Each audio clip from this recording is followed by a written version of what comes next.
దుష్ట శిక్షణ శిష్ట రక్షణ కోసం శ్రీ మహావిష్ణువు దశావతారాలు ధరించాడని పురాణాలు చెప్తున్నాయి.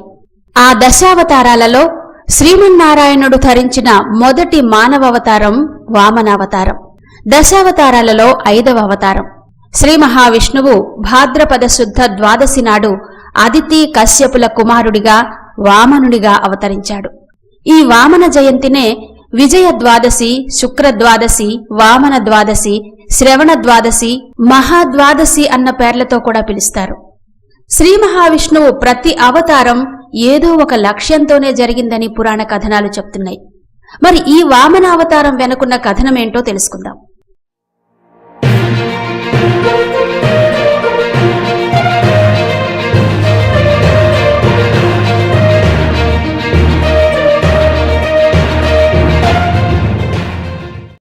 వామన అవతారం బలిచక్రవర్తితో ముడిపడిన అవతారం.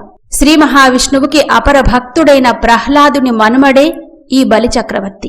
రాక్షసుడైనా కూడా తాతగారి నుంచి వారసత్వంగా అబ్బిన ధర్మదీక్ష, దానశీలత, దయాగుణాలతో ప్రజారంజకంగా పరిపాలన సాగిస్తున్నాడు. తన రాజ్యంలోని ప్రజలను కంటికి రెప్పలా చూసుకునేవాడు. ఇప్పటి కేరళ ప్రాంతమే బలిచక్రవర్తి పరిపాలించిన రాజ్యంగా కూడా చెప్తారు. అంతా సవ్యంగా సాగిపోతే ఇక చెప్పుకునేదేముంది. ఇక్కడ కూడా సరిగ్గా అదే జరిగింది. రాక్షస సహజమైన గుణం బలిచక్రవర్తిలో బయటపడింది. తనకి శత్రువులైన దేవతలని ఓడించడంతో పాటు ఈ ముల్లోకాలను జయించాలి అన్న కోరిక కలిగింది బలిచక్రవర్తికి. బలిచక్రవర్తి ఆలోచనకు మద్దతునిచ్చాడు రాక్షసుల కులగురువు శుక్రాచార్యుడు. దేవతలని ఓడించాలంటే తగిన సామర్థ్యాన్ని పొందాలి. అటువంటి సామర్థ్యం పొందడం కోసం బలిచక్రవర్తి చేత విశ్వజిత్ యాగం చేయించాడు శుక్రాచార్యుల వారు. ఆ హోమాగ్ని నుంచి స్వర్ణరథం, ఇంద్రుడి అశ్వాలను పోలిన గుర్రాలు, సింహం గుర్తు కలిగిన ధ్వజం, దివ్య ధనుస్సు, అక్షయతూణీరం, దివ్య కవచం లభించాయి. యాగఫలంతో బలం పుంజుకున్న దానవులు బలిచక్రవర్తి నాయకత్వంలో స్వర్గం మీదికి దండెత్తారు. దేవతలను ఓడించి స్వర్గాన్ని ఆక్రమించాడు బలిచక్రవర్తి. విశ్వజిత్ యాగంతో శక్తివంతులైన రాక్షసులను జయించడం చాలా కష్టమని, ఇది దేవతలకు గడ్డుకాలం కాబట్టి మంచి రోజులు వచ్చే వరకు ఎదురు చూడడం తప్ప మరో మార్గం లేదు. అందుకే తగిన సమయం వచ్చే వరకు ఎక్కడైనా తలదాచుకోమని దేవతలకు సలహా ఇచ్చాడు దేవగురువు బృహస్పతి. దాంతో దేవతలంతా స్వర్గం విడిచి వెళ్లిపోయారు. ఇంద్రుని పరిస్థితి చూసిన దేవమాత అదితి ఎంతో బాధపడింది. తన కుమారునికి కలిగిన దుర్దశకు చింతించింది. తన పుత్రుల దీనావస్థను పోగొట్టమని శ్రీమన్నారాయణుణ్ణి వేడుకుంది. భర్త అయిన కశ్యపముని సలహాతో పయోభక్షణ వ్రతాన్ని ఆచరించింది. ఆ వ్రతం చివరి రోజున శ్రీ మహావిష్ణువు ప్రత్యక్షమై, అమ్మా, చింతించవద్దు, నేను నీకు పుత్రునిగా జన్మించి ఇంద్రునికి చిన్న తమ్మునిగా ఉండి వానికి శుభం చేకూరుస్తాను అని అభయమిచ్చాడు. అన్నట్టుగానే అదితి గర్భంలో శ్రీమన్నారాయణుడు వామన రూపంలో భాద్రపద శుద్ధ ద్వాదశి నాడు మధ్యాహ్నపూట జన్మించాడు. భగవంతుణ్ణి పుత్రునిగా పొందిన అదితి సంతోషానికి అంతులేదు.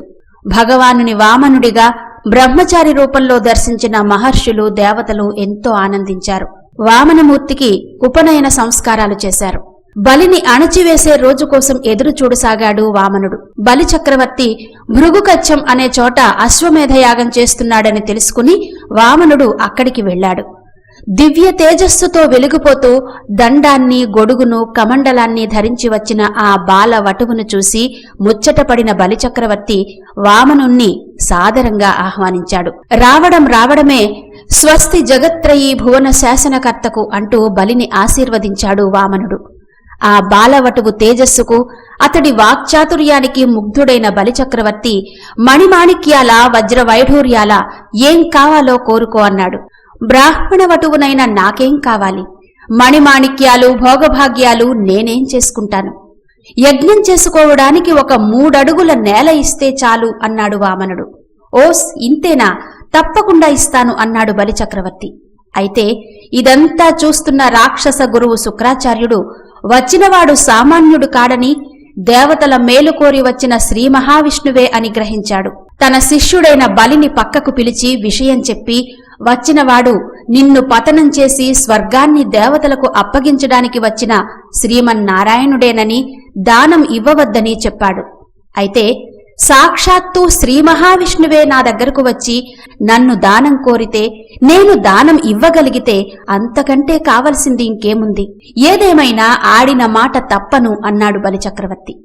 ఇచ్చిన మాట ప్రకారం దానమివ్వడానికే సిద్ధపడతాడు. వామనుడి కోరిక మేరకు 3 అడుగుల దానమిస్తున్నానని ప్రకటిస్తూ కలశంతో తన చేతి మీదుగా వామనుని చేతిలోకి నీళ్లు ధారగా పోస్తుంటాడు బలిచక్రవర్తి. శాస్త్రోక్తంగా దానం చేసేటప్పుడు జలాన్ని విడిచిపెడుతూ దానమిస్తారు. దీన్నే ధారాదత్తం అంటాం. అలా జలం విడుస్తున్నప్పుడు బలిచక్రవర్తి మీద ప్రేమతో అయ్యో నా శిష్యుడు మోసపోతున్నాడే అన్న బాధతో రాక్షస గురువు శుక్రాచార్యుడు కమండలంలోని నీరు చేతిలో పడకుండా ఒక చిన్న కీటకం రూపంలో అడ్డుపడ్డాడు. ఇది గ్రహించిన వామనుడు ఆ రంధ్రాన్ని ఒక దర్భపుల్లతో పొడిచాడు. దాంతో శుక్రాచార్యుడికి ఒక కన్ను పోయింది. ఆటంకం తొలగిపోయి దాన జలధార వామనుడి చేతిలో పడడంతో వామనుడు కొద్ది కొద్దిగా పెరుగుతూ యావత్ బ్రహ్మాండమంతా ఆక్రమించి ఒక పాదంతో భూమిని, 2వ పాదంతో ఆకాశాన్ని ఆక్రమించి 3వ పాదం ఎక్కడ వెయ్యాలి అని బలిని అడుగుతాడు. అప్పుడు బలిచక్రవర్తి తన తలను చూపించి నా నెత్తిమీద వెయ్యి అంటాడు. వామనుడు తన 3వ పాదాన్ని బలి నెత్తిమీద వేసి పాతాళానికి తొక్కేస్తాడు. అయితే బలి దాన గుణానికి సంతోషం చెందిన శ్రీ మహావిష్ణువు ప్రతి సంవత్సరం అతను కొన్ని రోజుల పాటు భూమి మీదకి వచ్చి తన రాజ్యాన్ని చూసుకునేటట్టు వరమిస్తాడు. ఇప్పటికి కూడా బలిచక్రవర్తి రాజ్యంగా చెప్పే కేరళలో అతని రాకకు గుర్తుగా ఓనం పండుగను అత్యంత వైభవంగా నిర్వహిస్తారు. అలా బలిని పాతాళానికి తొక్కేస్తున్న సమయంలో నీ దానగుణానికి ఎంతో సంతోషిస్తున్నాను. సావర్ణి మన్వంతరంలో నేనే నిన్ను ఇంద్రుణ్ణి చేసి ఆ తరువాత మోక్షమిస్తాను. అప్పటి వరకు విశ్వకర్మ నిర్మించిన సుతలానికి అధిపతిగా ఉండు. నా సుదర్శన చక్రం నీకు ఎల్లప్పుడూ రక్షణగా ఉంటుంది అని అనుగ్రహించాడు. అలా వామనుడు రాక్షసరాజైన బలికి సుతలలోక రాజ్యాన్ని, ఇంద్రునికి ఇంద్ర పదవిని అప్పగించాడని పురాణాలు చెప్తున్నాయి. అలాంటి మహిమాన్వితమైన వామనుడు పుట్టిన పుణ్యదినాన శ్రీ మహావిష్ణువును నిష్ఠతో ప్రార్థించే వారికి అష్టైశ్వర్యాలు చేకూరుతాయని పండితులు చెప్తారు.